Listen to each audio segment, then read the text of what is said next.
What's made us successful, it's precisely the lack of we're just going to keep doing things the way we're doing them. That's where that curiosity power has to be really strong in terms of the people that we're hiring.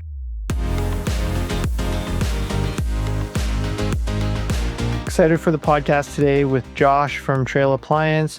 Josh is talking a bit about how he's been able to fold multiple tools into a single use case, actually deliver a headless, very quick API first experience, all while bolting towards business results and dropping your total cost of ownership. So really, really great conversation.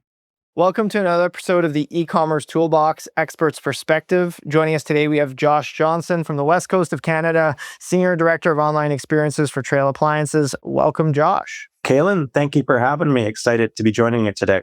Awesome. So yeah, we want to talk a bit about how retailers and e-com leaders are thinking about digital experience. You and I were just chatting a lot about how AI is going to impact this stuff, but let's maybe start off by telling us a bit about your career journey and how you ended up in your current role. Well, I'll try to do it as quickly as I can here. It's been a roller coaster. Back in my mid-20s, the plan was to be a historian. That didn't quite work out, mainly because I realized history was a hobby, not necessarily a career. But while I was doing my schooling for that, I actually worked on the fulfillment side for London Drugs when I was there, literally going out, packaging boxes up and handing them off to Canada Post. And that was really my first foray into e-commerce. And I thought it gave me a good perspective of what the ground floor looks like, how logistics work and all that. 2012, moved into the e-com manager role at London Drugs and got my first taste of replatforming projects. And that's been something that's been fairly consistent throughout my career, is coming in, building the product roadmap out for an organization, assisting with that major technological transformations on the e-commerce side. And I've worked at Best Buy Canada, more recently Article Furniture, and been at Trail Appliances now for 4 years. It's been great. That's awesome. Well, there's a lot of topics for us to cover today. I know you and I initially kind of got intersected when you were coming over and trying to figure out what the digital strategy was for the company you're with now. But yeah, very, very curious. Obviously, Trail Appliances, those that live in West Coast Canada and the West Coast understand this. You guys have showrooms, you have product experts, you have consultants. Talk to us a bit about your online experience. How do you kind of fuse that together with what some of your clients are expecting offline, for lack of better words?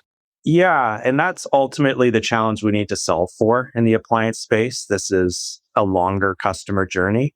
And you've been in any of our showrooms, particularly in the BC market, you'll know that it's a very elevated experience. So for us, we want to make sure that shopping is easy and as compelling as possible.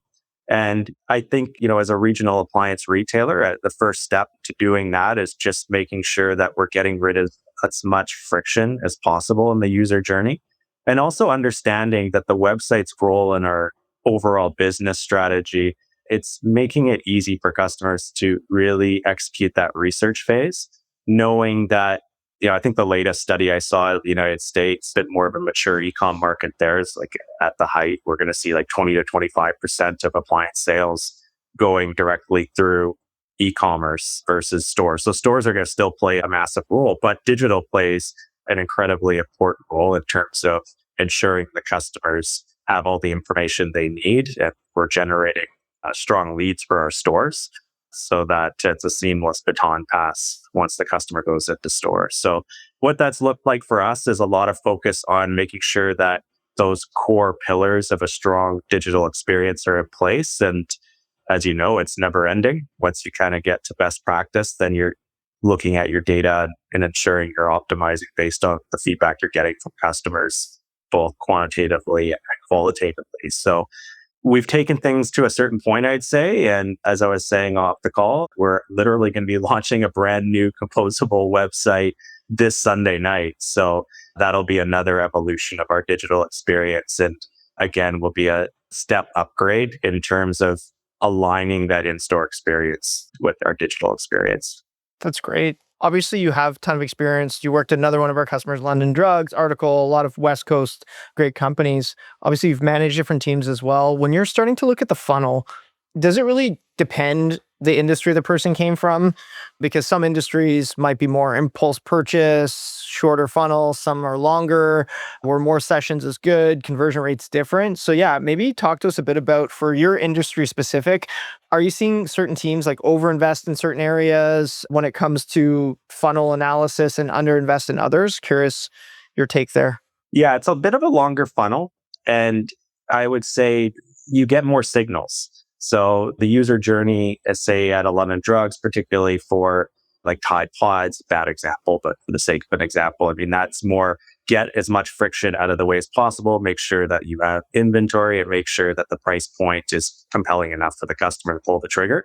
With appliances, you do have some customers that their dishwasher broke and they need something ASAP. So they're similar to that Tide Pods journey, but they're still going to be checking multiple other retailer websites. And you've got to be able to bring to the table a competitive advantage around the experiential side of that, like reducing cognitive load in particular is where I'm going with that comment. Because I don't know if you guys have shopped for appliances, but even some of the really good websites, like I love what the AJ Madison team is doing.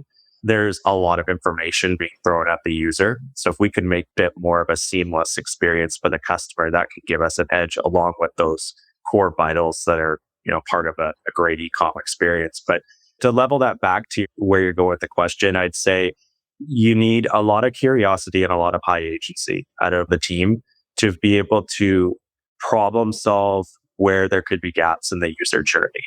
We have so many different user journeys in this space. You've got that replacement customer, then you've got the renovating customer. They're on like a potential 2 to 3 month timeline before they're going to pull the trigger. You've got customers who maybe have already ordered one appliance, but they're looking for another appliance and making sure that we're providing there. So compared to other places that I've worked at, though, I would say like you need to get your hands on all the data that you have access to. You're dealing with a lot of signals versus a lot of like, everyone's going to tell you probably that the funnel isn't linear, but I'd say in this space, it's even more kind of all over the place a little bit.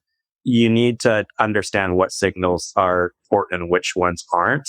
And in order to do that effectively, you got to be looking at a broad data set. So for us, it's like live chat logs. You're literally talking to the sales staff at store level. What are they seeing? What are they hearing? It can deviate based on the regional market. That can be dependent on like the housing market, those sectors. And then aligning that with what we're seeing in Google Analytics, what we're seeing in Noibu, what we're seeing, for me in particular, I love session camp footage, just being able to align, okay, this is what I'm seeing in the chat logs. This is what my funnel data is telling me in my Looker dashboard.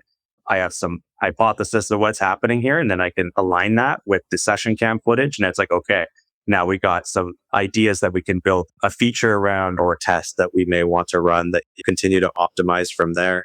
That makes a lot of sense. And for you guys, I'm curious, like what most surprised you when you looked at the journeys? Where were people actually getting most stuck, and how did you find that insight? One of the big things in our space, it's the way the appliance industry does promotions. So a lot of these offers are buy more, save more. Brands are very picky around what products qualify, which products don't qualify. And in terms of the type of offers, they can be like free haul-away on this one, but not on this model, same brand. So being really explicit in communication is essential in terms of really capturing conversion for that replacement customer and being super explicit around what the offers are. I think was something that took me a couple months to really appreciate. And we were seeing that in our chat logs, customers going in on confused. Like, is this on sale? Is it not? Or why is this one on sale and this one's not on sale? And for us on the e-com side, particularly our team, we're a bit biased, I'd say, to minimalist design, particularly coming out of the furniture space. That's been the direction we've been going. There was a bit of a wake-up call there quite quickly that we were seeing in our data where it was like, no, for certain situations in the appliance conversion path, we actually need to be really in the customer space and really explicit around what the offers are. Each step of that, like add to cart fly out, and then the cart page around what the offer is. And if there's an additional step they have to take, like what they have to do, making that super simple for the customer. If you're listening to the e-commerce toolbox, you're entitled to a podcast exclusive website audit. Go to noibu.com/podcast-audit for a free scan that uncovers the hidden friction blocking your conversions and shows you where you're leaking revenue.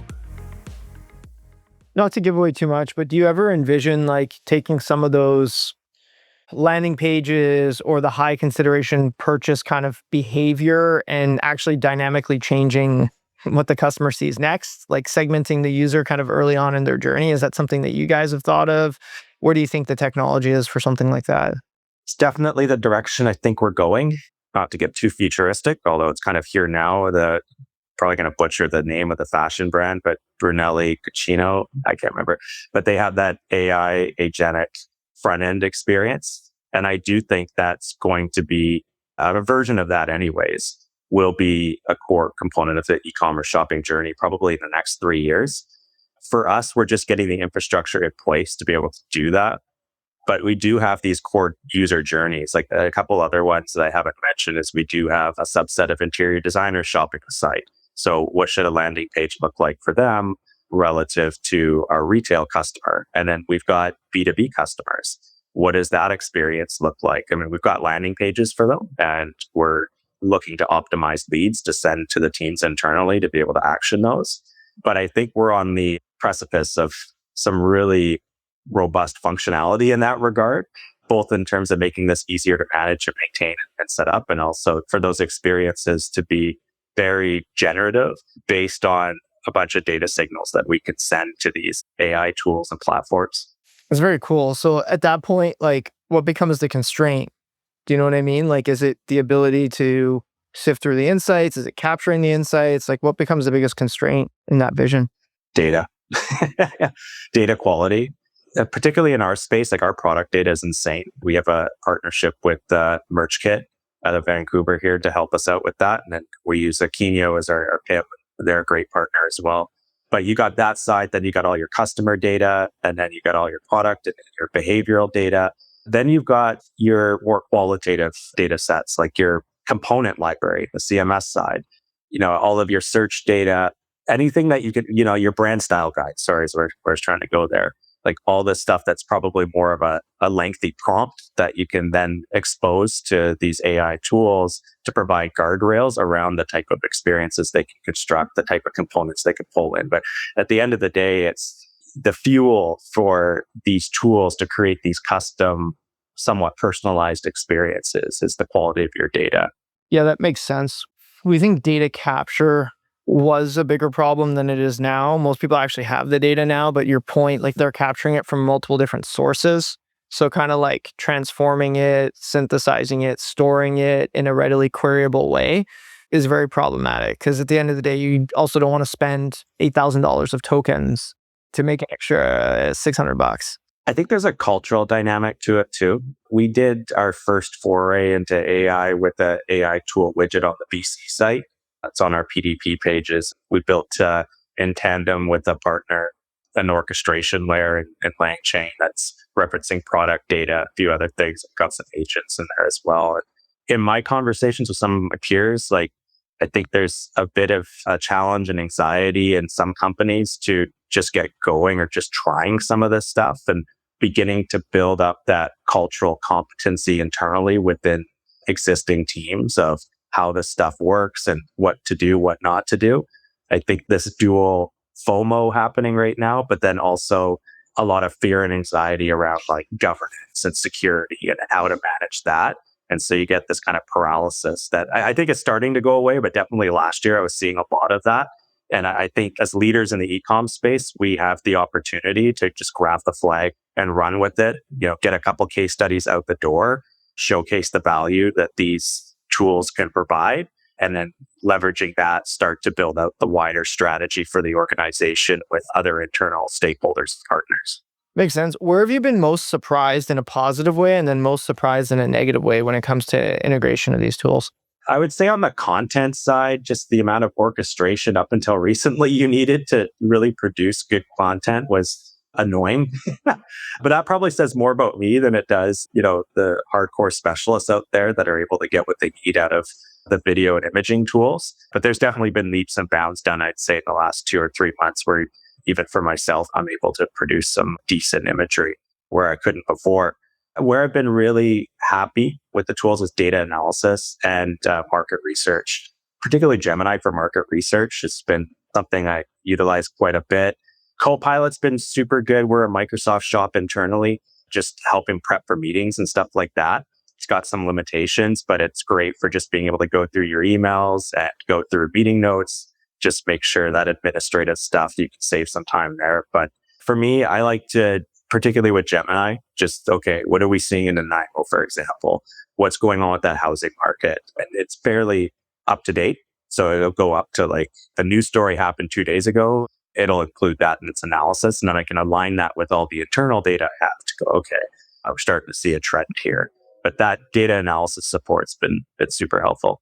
It's been like pretty well documented, maybe less for your industry, that like the weather has a pretty big impact on conversion for online stores. Do you ever think we're going to get to a point where it's getting that specific, like Nanaimo's like raining today, so pull back on your ad spend? Or is that just a bit too like Terminator? I think the challenge for us in the appliance space is just the lead time transaction, right? So given that for some customers, it might be a month before they're willing to pull the trigger, may not be the best decision to pull ad spend in that moment. But I think what that type of analysis is going to help us with is when we're looking back, why did we see the results that we saw? And was weather a factor in that? We'll have more confidence in saying yes because of the analysis these tools can do, or no, if there wasn't much of an impact. Makes sense. How are you thinking about how this intersects with your headcount planning moving forward? Like the distribution of your team? Like, yeah, like how do all these things kind of intersect? Yeah, I think for the way I view it is it's an opportunity to be a productivity multiplier for the existing team. So it's looking at the great people that we have on staff at Trail and like, how can we make life easier for them? And how can we, 2x, 3x their productivity? And of course, everybody wants that. So I think for us, it's looking and staying on top of what's possible with these tools. For some roles, the impact is going to be a bit minor. For others, it could be quite substantial. But we want to make sure that we're doing that analysis first before we go to HR with a headcount request, just to ensure that we've explored that option. And I think we've seen that with some companies. I think Shopify had their memo where Toby was really pushing that. Makes a ton of sense. There's still things they can't do well, right? It's tough in those situations. I know those team members wish it was able to support them more. And then for others, it's more, if it can, just making sure they're trained in order to use those tools effectively. And that's a tough one, right? Because it's evolving so quickly. What was cutting edge 6 months ago isn't necessarily the case now. So that's where that curiosity power has to be really strong in terms of the people that we're hiring, right? Like they have to have that motivation to want to learn stuff, that comfort level with not always knowing or not feeling like you're always up to speed with the latest and greatest. You have to be consistently learning. Very cool. As we look to wrap up, question for you is, as you're recruiting for your team, and I'll speak super candidly, like we've changed our engineering persona. Whereas like there's like, it's kind of, and I hate to call it engineering, but it's pretty black and white. Some engineers are like, these AI tools are stupid, they're wrong, blah, blah, blah, blah, blah. Some potentially lean in too much. But like, have you changed your persona for hiring around this as well? Like we saw in our business probably 18 months ago, like kind of the flock started to split where it's like some people wanted to like hang on to how things were done 10 years ago, or in some cases actually like 3 years ago. But yeah, I'm curious, like, has this influenced like how you look at hiring? So on our dev side, we've got a really good core team. So haven't done any hiring recently, but what's made us successful, it's precisely the lack of that. We're just going to keep doing things the way we're doing them. What I'm seeing in the broader market right now, and this is how we're structured, we see a smaller team of senior talent that's leveraging these tools versus a large team of junior to mid-level that maybe isn't as well equipped to leverage these tools. And, I think Lulu, Aritzia, others, like hearing similar vibes there. I'm not sure if it's the same for you guys, but for us, it's you need somebody who understands development enough to get the most out of the AI tool. Somebody that doesn't have that experience or skill set. And again, they have to have the right attitude too. Like you can have a senior dev that wants to continue to do things the way they've done things for 10 years. That's not success either. if they have that curiosity and they want to stay on top of things and they've got that experience, like that's super valuable because now you're getting 2x, 3x, 4x productivity from a senior dev. Like think from a salary perspective, what the cost would be to try to get that at a junior mid dev level. The math becomes very favorable. And that's not to say like we're against junior devs and all that, because the junior devs that are coming out now, right? Like they're native to a lot of these tools and experience or products. They just need the experience, right? So in certain situations that can absolutely make sense. For us right now, though, we're built around a core team of senior devs. That's a really interesting insight. And I also think like it's dependent. And what I mean by that is like ideally you have a senior person that's bought in, but in some other, and I'm not talking dev now, just in general, a junior person fully bought in is definitely better than an intermediate or senior person not bought in certain roles, right? Like our, for example, cold calling team. Like, yeah, guys, like I get it. 2019, the glory days, you just sat and cranked dials, but like now you have to use an auto dialer, which like only connects you once someone's answered. You have to kind of adapt, or you end up in this strange scenario where like you have someone who's just trying to like pick all the vegetables instead of using the tractor. And like maybe like certain vegetables you need to hand pick forever, but like you should probably use the tractor. Josh, this is a great combo. Really, really appreciate you taking the time. And yeah, it was nice catching up. Yeah, appreciate you having me on, and let's do it again. Absolutely. Thanks, Josh. The e-commerce toolbox Expert Perspectives is brought to you by Noibu. To find out more about Noibu and how we can help you debug your e-commerce site and rocket your revenue, visit www.noibu.com. That's noibu.com. And then make sure to search for the e-commerce toolbox Expert Perspectives on Apple Podcasts, Spotify, or anywhere else podcasts are found, and click subscribe so you don't miss out on any future episodes. On behalf of the team here at Noibu, thanks for listening.